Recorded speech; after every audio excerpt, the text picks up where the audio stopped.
সেনাবাহিনীর সঙ্গে এনসিপির কোনো দ্বন্দ্ব নেই। সেনাবাহিনীর প্রতি শ্রদ্ধাবোধ অতীতেও ছিল এবং ভবিষ্যতেও থাকবে বলে মন্তব্য করেছেন এনসিপির মুখ্য সংগঠক শারজিস আলম। শনিবার জাতীয় প্রেস ক্লাবে একটি অনুষ্ঠানে শারজিস আলম এই কথা বলেন।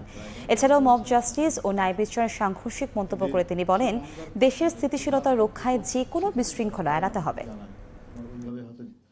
নীলফামারী কুড়িগ্রামে কিন্তু চালের ঘাটতি নাই, উদ্বৃত্ত চা আমি পরিচিত। জাতীয় নাগরিক পার্টির সাথে বা রাজনৈতিক দলগুলোর সাথে সরাসরি সেনাবাহিনীকে প্রতিপক্ষ করার কোনো বিষয় নেই। আমাদের যদি কোনো একটি নির্দিষ্ট প্রতিষ্ঠানকে নিয়ে কোনো একটি প্রশ্ন থাকে, মতামত থাকে, আমরা সেটি করব এবং যৌক্তিক আলোচনা সমালোচনা হবে।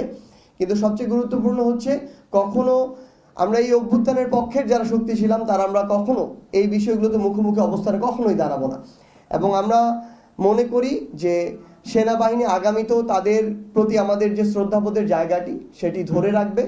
এবং এখানে সেনাবাহিনীর প্রধানকে সরানো বা এরকম কোনো প্রশ্ন কিন্তু কখনো আসেনি।